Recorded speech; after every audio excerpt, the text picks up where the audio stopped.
శ్రీ జయపాల్ యాదవ్ గారు, శ్రీ హర్షవర్ధన్ రెడ్డి గారు, మీడియా మిత్రులు, మీ అందరికీ నమస్కారం. మీ ద్వారా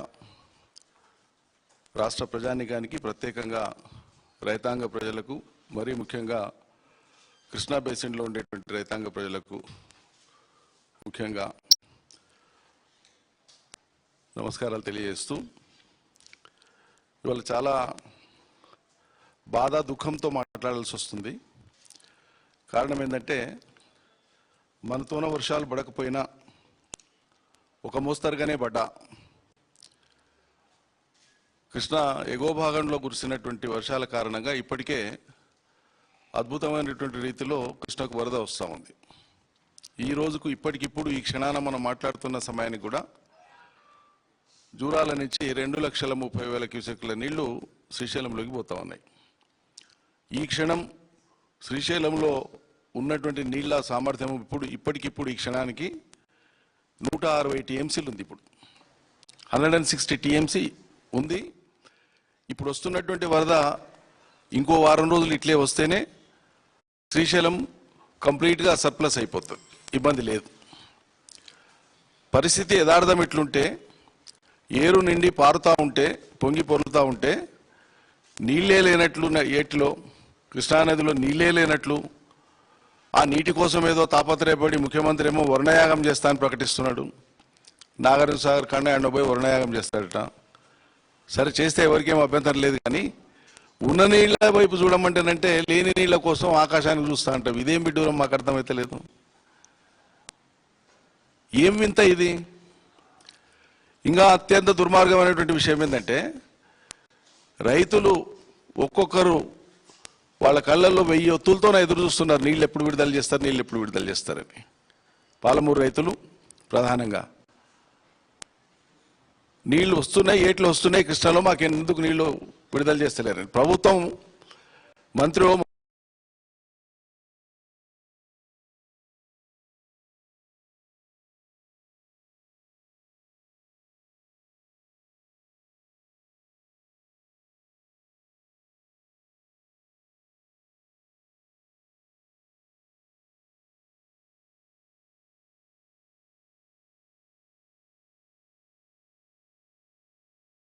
పాలమూరు ఇంజనీర్లకు స్ట్రిక్ట్గా మన ఉత్తమ్ కుమార్ రెడ్డి గారు మంత్రి గారు ఆదేశాలు జారీ చేసినారు. మేమేం చేస్తాం, ఎట్లా నీళ్లు ఉన్నాయి కదా, ఎందుకు పంపులు ఆన్ చేస్తలేరు, ఎందుకు లిఫ్ట్లు ఆన్ చేస్తలేరు అంటే, లేదు సార్ మాకు ఆదేశాలు ఉన్నాయి, మంత్రి గారు చెప్పినారు, రైతాంగానికి పంటలకు ఎట్టి పరిస్థితులు నీళ్ళు ఇచ్చేది లేదు. ఇప్పుడు ఉన్నాయి కదా నీళ్ళు అంటే రేపేమన్నా తక్కువ అవుతాయేమంట, ఇదంట వాళ్ళ తెలివి. దుర్మార్గం ఏంటంటే, ఈ పరిస్థితులలో బాధ్యత తీసుకొని వాళ్ళు మాట్లాడాల్సింది పోయి, ఒక కమిటీ ఉంటుంది, అది స్టేట్ లెవెల్ కమిటీ అంటారు దాన్ని, state level committee for integrated water planning and management అంటారు. అది రొటీన్ కమిటీ, అది శాసనం కాదు, వాళ్ళు చెప్పింది వేదం కాదు. ఉన్న పరిస్థితిని అంచనా వేసి చెప్తారు, కానీ వాళ్ళ అంచనా సరైనది కాదు, లేకుంటే వాళ్ళ అంచనాను బట్టే పోవాలని కూడా లేదు. ఆ స్టేట్ లెవెల్ కమిటీ ఇంజనీర్లు కొంతమంది కూర్చొని వాళ్ళు ఏం చెప్తారు, ప్రభుత్వ పెద్దల యొక్క ఉద్దేశం ఏముందో అనుకొని దానికి అనుగుణంగానే చెప్తారు, దానికి భిన్నంగా చెప్తారా వాళ్ళు ఇంజనీర్లు? ఏమో సార్ ఇప్పుడైతే ఉన్నాయి కానీ భవిష్యత్తులో ఏమన్నా తక్కువైతాయేమో అంటే దాన్ని ఆధారం చేసుకొని కలెక్టర్లకు అందరికీ ఆదేశాలు ఇచ్చి, జిల్లాలలో ఉండేటువంటి ఇంజనీర్లు కలెక్టర్లు అందరు కలిసి సమావేశాలు పెట్టి, పంటలు వేయకండి అనేటువంటి మాట, వరి వేయకండి అనేటువంటి మాట చెప్పడాన్నే ఒక కార్యక్రమంగా తీసుకున్నారు జిల్లాలలో. ఇంతకంటే అవమానకరమైన, ఇంతకంటే సిగ్గుచేటు అనేటువంటి అంశం ఉంటుందా? కృష్ణానదిలో నీళ్లు పొంగి పొర్లుతూ ఉంటే 2 లక్షల పైచిలకు క్యూసెక్కులు మొదటి ప్రాజెక్ట్ అయినటువంటి రాష్ట్రంలోకి నీళ్లు అడుగుపెట్టిన తర్వాత, కృష్ణా అడుగుపెట్టిన తర్వాత నిండే మొదటి ప్రాజెక్టు జూరాల. ఆ జూరాల దాటి 2 లక్షల పైచిలు క్యూసెక్కులు రోజు కిందికి పోతూ ఉంటే, జూరాల మీద ఆధారపడేటువంటి లిఫ్ట్లను స్టార్ట్ చేయరు, జూరాల మీద ఆధారపడినటువంటి కుడియడమ కాలువల వెంబడి ఉండేటువంటి రైతులకు నీళ్ళు ఇవ్వరు. నీళ్లు లేవు, చూస్తాం వస్తావో రావో అని మాట్లాడతారు. ఇప్పుడు నేను ఇందాక చెప్పిన శ్రీశైలంలో 160 టీఎంసీల నీళ్లు ఈ రోజుకు ఉన్నాయి. ఈరోజు ఉదయానికి సమాచారం అది. ఒక దినం గడిస్తే 15-16 టీఎంసీలు ఇవాళ వచ్చేటువంటి వరద ప్రమాణాన్ని లెక్కేసుకుంటే రోజుకు 15-16 టీఎంసీల నీళ్లు యాడపోతాయి శ్రీశైలానికి. కానీ స్టేట్ లెవెల్ కమిటీ నిన్న స్టేట్ లెవెల్ కమిటీ వాళ్ళు చెప్పినరా, రాసిన వాళ్ళు ఊహించి రాసినరా, ప్రభుత్వ పెద్దలు మీరు ఇట్లా చెప్పండి అని ఏమైనా ఇండికేషన్ ఇచ్చినరా తెలియదు. కానీ ఈ పత్రికలో మాత్రం ఏమని చూపిస్తారంటే ఆ కమిటీ కూర్చొని ఇచ్చినటువంటి యొక్క ఫైండింగ్లో 45 టీఎంసీలే అందుబాటులో ఉన్నాయి. అవసరమైంది 336 టీఎంసీలు.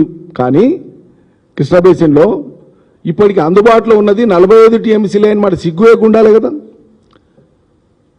ఈ మాట ఎట్లా వస్తుంది అసలు బయటికి? శ్రీశైలంలో ఇవాళకి ఉన్నది 160 టీఎంసీలు, నిన్నటికి 145 టీఎంసీలు. నిన్న మీటింగ్ టైంకు 145 టీఎంసీల నీళ్లు శ్రీశైలంలోనే ఉన్నాయి. శ్రీశైలం నుంచి ఎగువకు తీసుకుంటానంటే జూరాలలో 6.5 ఉన్నాయి. జూరాల మీద ఆధారపడినటువంటి చిన్న చితక రిజర్వాయర్లు ఉన్నాయి, అవి నిండుతున్నాయి 5-6, అవి ఒక 6 టీఎంసీల దాకా వస్తాయి. దగ్గర 170-180 టీఎంసీలు ఇప్పుడు ఆల్రెడీ అందుబాటులో ఉన్న నీళ్ళని కళ్ళ ముందల పెట్టుకొని 45 టీఎంసీలు ఏమున్నాయనేటువంటి మాట అసలు ప్రభుత్వ పెద్దలకి ఏమన్నా తెలుస్తుందా, తెలుస్తలేదా? మా అనుమానం ఏంటంటే ఉత్తమ్ కుమార్ రెడ్డి చుట్టూ ఉండేటువంటి వాళ్ళు ఇంజనీర్లు కొంతమంది అంతా కూడా ఆంధ్ర లాబీకి సంబంధించినటువంటి వాళ్ళు ఉన్నారు. సరే ముఖ్యమంత్రి గారు రాష్ట్ర ప్రభుత్వం పెట్టుకున్నటువంటి నీటిపారుదల సలహాదారుడేమో ఏకంగా ఆంధ్రప్రదేశ్ ప్రభుత్వం నుంచి ఇక్కడికి దత్తొచ్చిండు. ఆయన చంద్రబాబు నాయుడు గారు దత్తత పంపించినారు తెలంగాణకి, రేవంత్ రెడ్డి గారికి. వీళ్ళందరి యొక్క సలహాలు సూచనల యొక్క ఫలితాలు ఇలా మనం చూస్తున్నాం.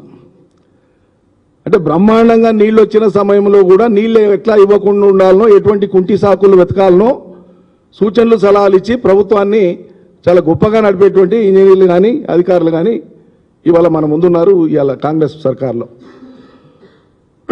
ఇంకో విషయం ఏంటంటే విచిత్రం, ఆ కమిటీ చర్చించినట్లు మాట్లాడతారు, ఏదో వాళ్ళు కొత్తగా ఆవిష్కరించినట్లు, కొత్తగా వాళ్ళు ఏదో కనుక్కున్నట్లు. ఎల్నినో ప్రభావం వల్ల రాబోయేటువంటి రోజులలో, పోయినసారి ప్రెస్ మీట్లో కూడా నేను చెప్పిన విషయం, ఎల్నినో ప్రభావం వల్ల రాబోయేటువంటి రోజులలో మంచినీటితో పాటు జీవజాతులకు కూడా ఇబ్బంది ఏమైనా ఏర్పడుతుందేమన్న కోణంలో కూడా చర్చించినారట వీళ్ళు. కృష్ణా బేసిన్లో పర్టికులర్గా శ్రీశైలం నుంచి కానీ ఎగువన జూరాల నుంచి కానీ మంచినీటి కోసం ఏవైతే స్కీములు ఉన్నాయో ఎగ్జిస్టెన్స్లో, వాటికి 1 సంవత్సరం పొడవునా అవసరమైనటువంటి నీటి యొక్క పరిమాణం, క్వాంటిటీ ఆఫ్ వాటర్ కేవలం 9 టీఎంసీ, 9 టీఎంసీలు మాత్రమే. అది శ్రీశైలంలో ఉండే డెడ్ స్టోరేజ్లకు వెళ్ళి కూడా తీసుకోవడానికి ఇబ్బంది లేదు. ఈ సంవత్సరం ఒక్క చుక్క వాన బొట్టు లేకపోయినా, ఇప్పుడు జూరాల నుంచి కిందికి వస్తున్నటువంటి 2 లక్షల క్యూసెక్కుల వరద శ్రీశైలంలోకి రాకపోయినా, అవి ఏవి లేవు అనుకుంటే కూడా వచ్చే సంవత్సరం జూన్ జూలై దాకా కూడా మంచినీటికి కొరత ఉండదు. నేను మాట్లాడేది తప్పైతే మీ యొక్క ఆర్డబ్ల్యూఎస్ సిఎన్సీతోనో వాళ్ళతోనో మాట్లాడించండి ఇది తప్పు అని. ఇది ఫ్యాక్ట్ కళ్ళ ముందు ఉండేది. ఆ సిస్టమ్ ఎంత వాటర్ కన్సంప్షన్ 21 అసెంబ్లీ సెగ్మెంట్లకు లెక్క ఉంది. కేసీఆర్ కదా స్కీమ్ పెట్టింది, మేము ఆ స్కీమ్ను వాడినాం కదా, మాకు తెలుసు కదా ఏ సోర్స్ నుంచి ఏ నియోజకవర్గాలకు ఎంత రా వాటర్, ఎంత ఫిల్టర్ వాటర్, ఎక్కడి నుంచి ఎట్లా పోతుందో మొత్తం మా చేతుల మీదుగా జరిగిన పనులు అవి. ఎవరిని మాయ చేస్తారు? ఇలా 100 టీఎంసీల నీళ్లు కళ్ళ ముందు ఉంటే కరువును కారణంగా చూపించి, మంచినీటిని పూర్తిగా చూపించి, రేపటికి నీళ్లు ఉండవు అనేటువంటి భ్రమలు కల్పించి, మీకు ఇష్టమైనటువంటి రాతలు రాపించి, మీకు ఇష్టమైనటువంటి వార్తలు ప్రసారం చేసి రైతాంగాన్ని మాయ చేయడానికి పూనుకున్నారా మీరు? ఏం దుర్మార్గం ఇది? విచిత్రం ఏంటంటే శ్రీశైలం నుంచి ఒకసారి పవర్ జనరేషన్ ద్వారా కానీ కుడియడమా, లేదా శ్రీశైలం గేట్లు ఓపెన్ చేయడం ద్వారా కానీ కిందికి నీళ్లు పోతే సహజంగానే మనందరూ తెలుసు 4 సార్లకు పోతాయి. మరి ఉత్తమ్ కుమార్ రెడ్డి గారి ప్లాన్ ఏందో నాకు తెలుస్తలేదు, అర్థమైతలేదు. ముఖ్యమంత్రికి నీళ్ల మంత్రికి ఉండేటువంటి కోల్డ్ వార్ అంటామే, అదేదన్నా కారణమై ఉందా అనేది కూడా మాకు అనుమానం లేకపోలేదు. ఎందుకంటే పాలమూరులో నీళ్ళు ఇవ్వద్దు, శ్రీశైలంకు ఎగువన నీళ్ళు ఇవ్వద్దు అని ఉత్తమ్ కుమార్ రెడ్డి గారు ఆదేశాలు ఇచ్చినారు. మరి రేపు నాగార్జున సాగర్లోకి వచ్చిన తర్వాత నీళ్లు, నాగార్జున సాగర్లో ఉండేటువంటి నీళ్లు కుడికాల ద్వారా పోకుండా ఆపేది నీ తరం కాదు కదా, అది ఆంధ్రప్రదేశ్ ప్రభుత్వం కదా, వాళ్ళు నీళ్ళు తీసుకుపోతారు కదా. ఆ ప్రాజెక్టుకు ఉండే 2 కాలువలలో కుడి కాలువ నీళ్లు పోయినప్పుడు ఆటోమేటిక్గా 2 కాలువకు వస్తాయి నీళ్లు. అంటే ఏడ్చిన ఆమె మొగుడు వస్తే నా మొగుడు కూడా వస్తాడు అనేటువంటి పాత సామెత. నా మీద బదనాం లేకుండా నాగార్జున సాగర్ నిండితే చాలు, నల్లగొండకైతే నీళ్ళు వస్తాయి. ఈ పాలమూరు ఏమన్నా కానీ బదనాం అయితే ముఖ్యమంత్రి అవుతాడని ఇట్లా అనుకుంటుండా, ఇదో డౌట్ కూడా వస్తుంది. లేదు పాలమూరుకు నీళ్ళు లేకుండా నేను ఎండబెడితేనే శభాష్ అని చంద్రబాబు నాయుడు అంటాడని రేవంత్ రెడ్డి అనుకుంటుండా తెలుస్తలేదు. ఏం పాలమూరు బిడ్డ బాబు, ఒక ఆయన పాలమూరు బిడ్డ, ఒక ఆయన పాలమూరు అల్లుడు, ఇద్దరు శని పట్టిండు మీరు మాకు. పాలమూరు అల్లుడు అయిన ఆయన ఎవరు ఉత్తమ్ కుమార్ రెడ్డి మాకు శనే, పాలమూరు బిడ్డ అని చెప్పుకునే రేవంత్ రెడ్డి ఒక శనే కాదు. మాకు నిజంగా పాలమూరు చీమునెత్తురు ఉంది, ఆ ప్రజల యొక్క దుఃఖం తెలుసు అంటే నీవు గొప్పగా ప్రయత్నం చేసి, నీవు శ్రమపడి చెమటోడ్చి మేధస్సు రంగరించి 10 రూపాయలు ఖర్చు పెట్టి నీళ్ళు ఇచ్చేది ఏమీ లేదు, ఒక్క చుక్క. ఉన్న వ్యవస్థ ద్వారా ప్రకృతి ఇచ్చిన నీళ్లను వదులు. ఇప్పుడు పాలమూరు రంగారెడ్డిని చేపట్టడానికి నీకు చేత కాలే, 3వ సంవత్సరం నడుస్తూ ఉంది, ఇప్పటికీ తట్టెడు మట్టి తీయలే పాలమూరు రంగారెడ్డిని పూర్తి చేయడానికి. ఆ పని మొదలు పెట్టడానికి నీకు మనసు వస్తలేదు. ఓకే, ప్రకృతి ఇచ్చినటువంటి ఏటి నీళ్ళనైనా ఇవ్వనికే నీకేమి ఇబ్బంది? మనసు లేదా? ఒక్కసారైనా ఏమో అనిపించదా?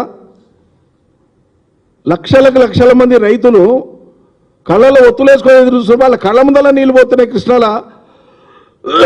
ఎవయ మొగడ అంటానంటే అధికారులతో మీటింగ్లు పెట్టించి నీళ్లు లేవని ఓ భ్రమలు కల్పించి, ఎల్లినో అని కరువు అని రాబోయే రోజులలో ఏదో భూతం ఉందన్నట్లు, నీళ్ళ చుక్కలే లేవన్నట్లు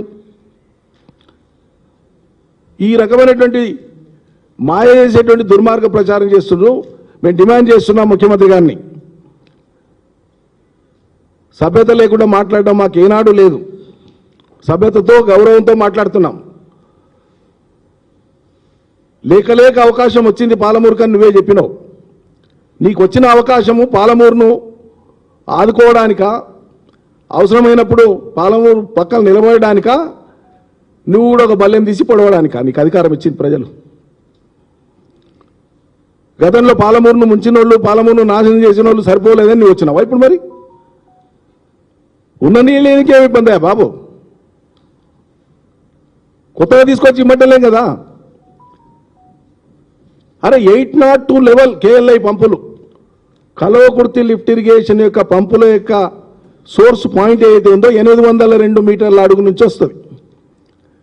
854 854లో పోతిరెడ్డిపాడు ఉంటుంది. సిగ్గు అనిపిస్తలేదా? 854 అడుగుల ఎత్తులో ఉండేటువంటి పోతిరెడ్డిపాడు రాయలసీమ కటు ఆంధ్రాకి నీళ్లు ఆంధ్రప్రదేశ్ ప్రభుత్వం తీసుకుపోతా అంటే 802లో ఉండేటువంటి పాలమూరుకు నువ్వు నీళ్ళు లేనికి చేతకపోతే నీకేం పాలమూరు అర్థమైంది? నీకేం పాలమూరు ప్రేమ ఉన్నట్లు?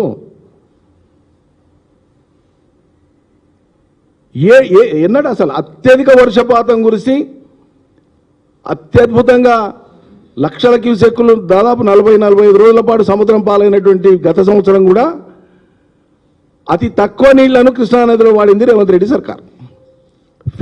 ఫిగర్స్తో పాటు గతంలో 2-3 ప్రెస్ మీట్స్ క్రితం నేను చెప్పినాను అన్నమాట, టేబుల్ ఆర్ ఫామ్ అంతా ఇచ్చినాను. నీళ్లు ఉన్ననాడే ఇయ్యలే. ఇలా నీళ్లు అనుకున్నని రాకపోయినా, మన దగ్గర వర్షం లేకపోయినా ప్రకృతి ప్రసాదంగా వచ్చినాయి. అలా కర్ణాటక నుంచి వస్తున్నాయి, మనకు వస్తాయి. ఎగువన కర్ణాటకలో వాళ్ళు ఇప్పుడు దాచుకోవడానికి కూడా జాగలేదా బాబు? ఈ నీళ్లు లేవు అనే పిరికి మాటలు చెప్పి ప్రజల్ని ఇంకా ఎందుకు భయకంపితులు చేస్తారు? ఎగువన వచ్చేటువంటి వరదను దాచుకోవడానికి కర్ణాటకకు అవకాశం లేదు. 123 టీఎంసీల ఆల్మట్టి ఎప్పుడో నిండిపోయింది, 16-17 రోజుల క్రితం నిండిపోయింది. 30 టీఎంసీల సామర్థ్యం ఉన్న నారాయణపూర్ ఎప్పుడో నిండిపోయింది. అక్కడి నుంచి వస్తున్నటువంటి నీళ్ళే జూరాల నుంచి కిందికి వెళ్ళిపోతా ఉన్నాయి. ఆపుకోనికి ఎక్కడ అవకాశమే లేదు. ఇంకా ఇంట్రెస్టింగ్, గతంలో కూడా చెప్పినా నేను ఈ మాట, కర్ణాటక మొత్తం కృష్ణా బేసిన్లో అది వాడుకోదగినటువంటి ప్రాజెక్టులు ఇప్పుడు ఉన్నటువంటిది కేవలం 17,30,000 ఎకరాల సామర్థ్యం మేరకే. ఆ 17,30,000 ఎకరాలు వాళ్ళు వాడుకోగా వాళ్ళకి ఆల్రెడీ సర్ప్లస్ వాటర్ ఉంది. ఇప్పుడు సింగిల్ ఫిల్లింగ్లోనే, ఒక్క ఫిల్లింగ్లోనే నిండిపోయినాయి అవి. వాళ్ళు నీళ్ళు ఎట్లా కిందికి వాడుతూ ఉంటే అట్లా పైనుంచి వచ్చేసి మళ్ళీ టాపప్ అవుతానే ఉంటాయి. సింగిల్ ఫిల్లింగ్లోనే వాళ్ళు ఇలా 130 టీఎంసీల పైచిలకు, ఆల్రెడీ 150 టీఎంసీల పైచిలకు వాళ్ళ దగ్గర స్టోరేజ్ ఉంది, ప్లస్ సర్ప్లస్ పైనుంచి వస్తూనే ఉంది. వాళ్ళకు ఉండేది 17,30,000 ఎకరాలే, దాచుకోనికే వాళ్ళకి ఇంకా జాగా కూడా లేదు. ఈ 17,30,000 ఎకరాల పారువాటకం ద్వారా కిందికి రీజనరేట్ అయ్యేటువంటి వాటర్ రేపటికి రేపు శ్రీశైలంకి వచ్చే 2 లక్షల క్యూసెక్ల నీళ్లు ఆగిపోతే కూడా జూరాలకు ఇన్ఫ్లో వచ్చేటువంటిది రీజనరేటెడ్ వాటర్సే 5,000 క్యూసెక్లు పర్ డే వస్తాయి డిసెంబర్ ఎండింగ్ కల్లా. కర్ణాటకలో సాగు ఉన్నన్ని రోజులు ఈ వర్షాకాలం వాళ్ళతో స్టాక్ అయినటువంటి నీళ్లతోనే, వర్షాలు లేకుండానే ఇప్పుడున్న నీళ్లతోనే వాళ్ళ సాగు తర్వాత కిందికి రీజనరేట్ అయ్యేటువంటి వాటర్ పారవాటకం నీళ్ళు అంటారు. రోజుకు 5,000 క్యూసెక్ల నీళ్లు జూరాలకు వస్తాయి. అంటే ఒకసారి జూరాల మీద కానీ ఇటు కేఎల్ఐలో కానీ ఉన్నటువంటి సిస్టంలో ఉండేటువంటి రిజర్వాయర్లన్నీ నింపుకొని కెనాల్ సిస్టమ్ ద్వారా ఇస్తూ ఉంటే ఆ తర్వాత రెగ్యులర్గా మెయింటైన్ చేయడానికి ఆ 5,000 క్యూసెక్లు పాలమూరు యొక్క మొత్తం పంటలు పండడానికి సరిపోతుంది. స్టోర్ అయినటువంటి నీళ్ళు ఒకవైపు వాడుకుంటుంటే ఇంకోవైపు పైనుంచి ఆడపోయేటువంటి 5,000 క్యూసెక్స్ను జాగ్రత్తగా బ్యాలెన్స్ చేసి ఇవ్వచ్చు. ఎందుకంటే భీమా కెనాల్స్ కింద కానీ కోయిల్ సాగర్ కింద కానీ ఉండేటువంటి రిజర్వాయర్ చాలా పరిమితమైన, లిమిటెడ్. అవి 3 టీఎంసీలు, 1/2 టీఎంసీ, 1 టీఎంసీ ఇట్లున్నాయి, పెద్ద పెద్ద లేవు. సో అవి టాప్అప్ అవుతుంటాయి ఎప్పటికప్పుడు. కాబట్టి మోటార్స్ కూడా ఆన్ ఆఫ్ చేస్తారు, ఆన్ అండ్ ఆఫ్ ఇస్తారు. భీమా కింద, రెట్టంపాడి కింద, కోయిల్ సాగర్ కింద మొదలు పెడితే ఆఖరి రోజు వరకు నడపరు. అవి ఎప్పుడు కూడా నడిపే అవకాశం లేదు. ఆన్ అండ్ ఆఫ్, ఒక వారం నడిపితే ఒక వారం పనిచేస్తారు. ఆ ఫ్లో మెయింటైన్ అవుతుంటుంది.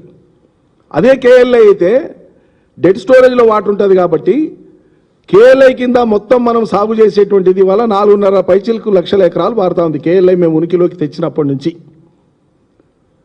2016 చివరి నుంచి ప్రతి ఏడు వానకాలం యాసంగిలో 4.5 లక్షల పైచిలు పారుతోంది. మళ్ళీ భూగర్భ జలం పెరిగిన కారణంగా వాగుల వంకల నుంచి వచ్చే రీజనరేటెడ్ వాటర్ కలిపి దాదాపు ఇంకో 50,000 ఎకరాలు పారుతుంది. 5 లక్షల ఎకరాలు పారుతా ఉంది.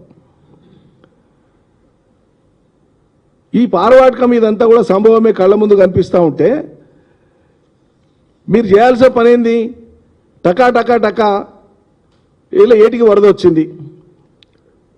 కేఎల్ఐ పంపులు నువ్వు ఎంత నడిపినా 3 పంపులు కలిపి వారం రోజులు నడిపితే 1 టీఎంసీ అవుతుందండి. కేఎల్ఐ యొక్క 3 పంపులు కలిపి వారం రోజులు నడిపితే 1 టీఎంసీ వస్తుంది. ఒక సీజన్ మొత్తంలో కేఎల్ఐ మొత్తం మనం వాడుకునేటువంటిది 39, 40, 41, 42 టీఎంసీలకు మించి అన్నాడు వాడలే. అంతకు మించి వాడలే మనం. అందుకే కేసీఆర్ గారి ఆలోచన ఏంటంటే కేఎల్ఐ సోర్స్ దీన్ని పాలమూరుకు ఇంటిగ్రేట్ చేసుకుంటే భవిష్యత్తులో చాలా మేలవుతుందని నార్లాపూర్ నుంచి పక్కలే పాలమూరు రంగారెడ్డికి ఉన్న మొదటి రిజర్వాయర్ నార్లాపూర్కు ఆనుకొని ఉండేటువంటి ఎల్లూరు రిజర్వాయర్కు అనుసంధానం పెట్టించారు. అందుకే నార్లాపూర్ని ఇప్పుడు నింపుకోవచ్చు. ఎందుకు నింపుతలేరు? నార్లాపూర్ 6.5 టీఎంసీల సామర్థ్యం ఉంది. ఒక 5 టీఎంసీల దాంట్లో నింపెట్టండి. ఇదే కేఎల్ఐ కాలువల ద్వారా D5 ద్వారా ఏదుల రిజర్వాయర్ నింపొచ్చు. ఏదులకు నార్లాపూర్కు మధ్యలో పాలమూరు ప్రాజెక్టులో ఏదులకు నార్లాపూర్ మధ్యలో పని పెండింగ్ ఉంది. రేవంత్ సర్కార్ ముట్టుకుంటలేదు. కేఎల్ఐ ద్వారానే ఏదులను నింపొచ్చు. కేఎల్ఐ D5 ద్వారా టెంపరీగా పాలమూరు రంగారెడ్డి పూర్తయ్యే వరకు ఏదుల రిజర్వాయర్ నింపుకునే అవకాశం ఉంది. ఏదుల నిండితే ఆటోమేటిక్గా వట్టెం దాకా నిలిపోతాయి. ఏదుల నుంచి వట్టెం ఆటోమేటిక్గా వెళ్ళిపోతాయి.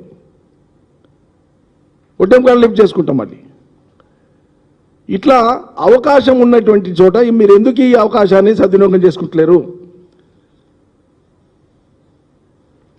తక్షణమే కేఎల్ఐ పంపులు ఆన్ చేసి దాని కింద ఉండేటువంటి సుమారు 500 చెరువులు ఉన్నాయి కేఎల్ఐ కింద. ఇంకో ముఖ్యమైన విషయం ఏంటంటే కేఎల్ఐ కింద కానీ భీమా కింద కానీ పాలమూరులో ఉండేటువంటి ప్రాజెక్టుల కింద అన్ని ప్రాజెక్టులకు ఈ ఫీల్డ్ కెనాల్స్ ఎక్కడ కంప్లీట్ కాలేదు. చెరువులను అనుసంధానం చేయడమే జరిగింది. అందుకని కేఎల్ఐ కింద మనం వాటర్ ఇచ్చినామంటే 500 చెరువులు నిండుతాయి. 7 నియోజకవర్గాలలో ఉండేటువంటి 500 చెరువులు నిండుతాయి.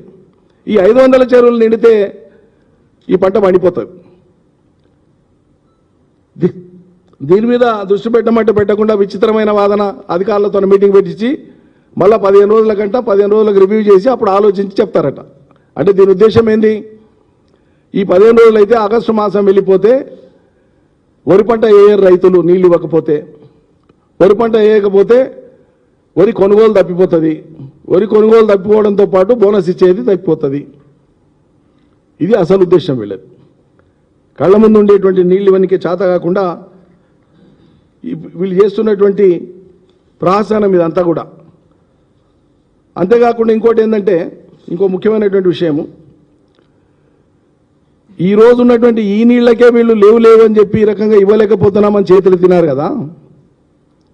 చేతులైతే మేము ఊరుకోము, ఏం చేస్తామో చివరిలో ప్రకటిస్తాను. మరి అలా కర్ణాటక, నేను ఇంతకుముందు చెప్పినట్లు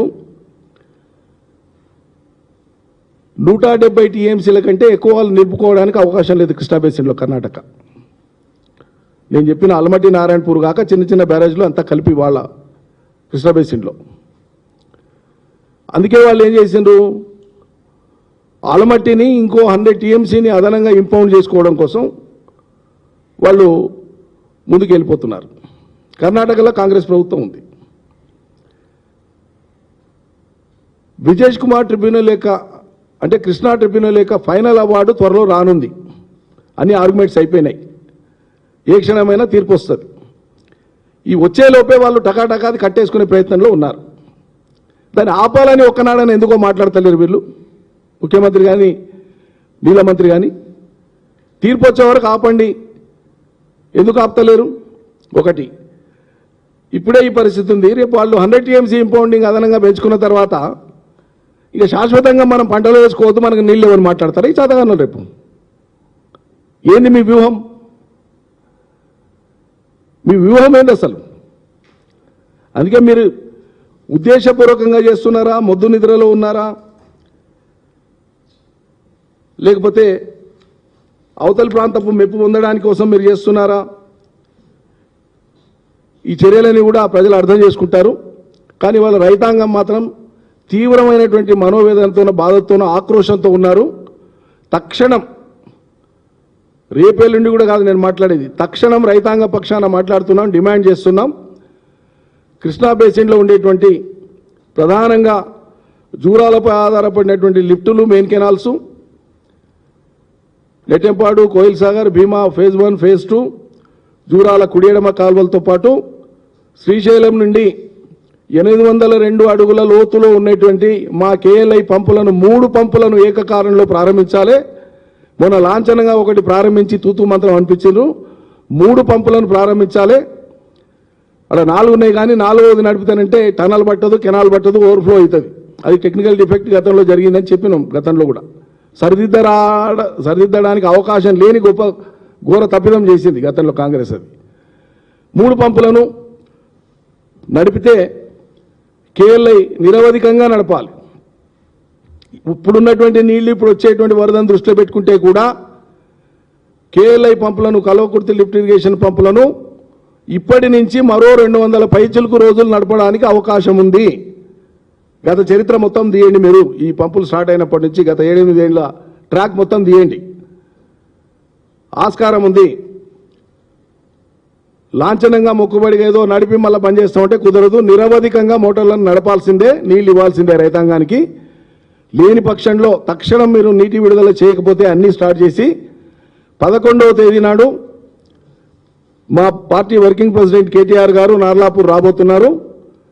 లక్షలాదిగా రైతాంగం కదులుతారు ఎక్కడికక్కడ. మీరు అనుకుంటున్నారు ఏమవుతుందిలే, ఏమో, మీరు కంట్రోల్ చేయలేనటువంటి పరిస్థితి వస్తుంది. రైతుల ఆగ్రహానికి గురి కావాల్సి వస్తుంది. ఏమో చేస్తాం అనుకున్నటువంటి కేంద్ర ప్రభుత్వం కూడా ఆందోళన చేసి రైతుల నిరసనకు తలొగ్గి ఎట్లా క్షమాపణ చెప్పుకునే పరిస్థితి వచ్చిందో, ఉత్తమ్ కుమార్ రెడ్డి, రేవంత్ రెడ్డి పాలమూరు ప్రజలకు క్షమాపణ చెప్పుకునే దుస్థితి తెచ్చుకోకండి.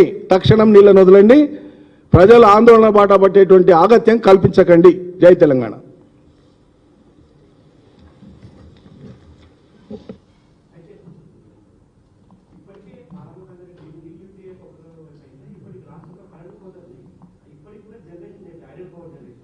హైడల్ పవర్లో ఓన్లీ ఒక యూనిట్ స్టార్ట్ చేసింది అంతే లాంఛనంగా. దీనికి కారణం ఏంటంటే చాలా సింపుల్. హైడల్ పవర్ స్టార్ట్ చేయరు, 802 లెవెల్లో ఉండేటువంటి కేఎల్ఐ పంపులను స్టార్ట్ చేయరు. కానీ 854లో ఉండేటువంటి పొదిరెడ్డిపాడికి వెళ్ళి అవతల వాళ్ళు నీళ్ళు తీసుకుపోవడానికి ఫెసిలిటేట్ చేయడమే, లెవెల్ డిప్లీట్ కాకుండా. సింపుల్ అది. ఇప్పుడు ఆదిత్యనాథ్ ప్రత్యేక దూతగా వచ్చి ఈ ప్రభుత్వంలో మనం నెత్తి మీద కూర్చుంటేనే అర్థమైపోయింది కదా. అంతిమంగా ఇవన్నీ కూడా వాద ప్రతివాద. ఇంకో విషయం మీకు, నీళ్ల మంత్రి చుట్టూ కానీ ముఖ్యమంత్రి చుట్టూ ఉండేటువంటి ఈ వలయం అంతా కూడా వీళ్ళని పక్కదారి పట్టిస్తుంది ఖచ్చితంగా అని చెప్పడానికి అనేక ఆధారాలు ఉన్నాయి, మళ్ళీ చెప్తాం. ఇప్పుడు మొన్న ఎన్విరాన్మెంటల్ క్లియరెన్సెస్ ఇచ్చినప్పుడు చాలా క్లియర్గా గవర్నమెంట్ ఏం చెప్పింది, అక్కడ ఎన్విరాన్మెంటల్ క్లియరెన్సెస్ ఇచ్చేటప్పుడు ఆ సంస్థ ఏం చెప్పింది, తక్షణం మీరు స్టార్ట్ చేసుకోవచ్చు అని చెప్పింది. దానికి నామినల్ పెనాల్టీస్ ఉంటాయి కాంప్లై చేయడానికి టెక్నికల్గా. తెలివైన వాళ్ళు ఏం చేయాలి, తక్షణం మరుసటి రోజు 24 గంటల సమయం కూడా వృధా కాకుండా పని చేసుకోవాలి. ఆ పని చేద్దామని ఇంజనీర్లు అంటే ఈ ఆదిత్యనాథ్ దాస్ ఏం మెలిక పెట్టిండంటే ఆంధ్రప్రదేశ్ ప్రభుత్వంతో ఎన్ఓసి తీసుకున్నాక చేద్దాంలే అని పెండింగ్ పెట్టిండు. అంటే ఏంది, అవసరమే లేదు. మన ప్రభుత్వానికి వచ్చిన మన ప్రాజెక్టులకు వచ్చినటువంటి క్లియరెన్స్లు పెనాల్టీ కట్టి సర్టిఫికేట్లు తెచ్చుకునేటువంటి పరిస్థితి ఉంటే ఆపుకోవడంలో ఉద్దేశం ఏంది అంటే ఏదైనా ఒక చట్టపరమైన మెలికబెట్టడం కోసం భవిష్యత్తుకు ఆస్కారం ఇవ్వడానికి డిలే చేస్తున్నారు. సో పచ్చిగా నేకెడ్గా ఓపెన్గా తెలంగాణ ప్రయోజనాలను పణంగా పెట్టేటువంటి విధంగా నీటిపారుదల ప్రత్యేక సలహాదారు కానీ ఆంధ్ర ప్రాంత ప్రయోజనాల కోసమే పనిచేస్తున్న కొందరు ఇంజనీర్లు కానీ ముఖ్యమంత్రి కార్యాలయం చుట్టూ కానీ నీళ్ల మంత్రి కార్యాలయం చుట్టూ కానీ వాళ్లే ఈ మొత్తం తిప్పుతున్నారు. వీళ్ళు ఆ సబ్జెక్టులోకి లోతుగా పోలేకపోవడం వీళ్ళ అశక్తతన, నిజంగానే వీళ్ళకు కూడా ఈ ప్రయోజనం పడతలేదా రేపు తెలుస్తుంది. వేల సంఖ్యలో ఇక్కడి నుంచి బయలుదేరతారు. అక్కడ జిల్లాలో ఎక్కడికక్కడ ఎక్కడి వాళ్ళు అక్కడ ఏ మండలం వాళ్ళు ఆ మండలం వాళ్ళు కదులుతారు. కార్యాచరణ ఏందనేది అక్కడ మేము ప్రకటిస్తాం.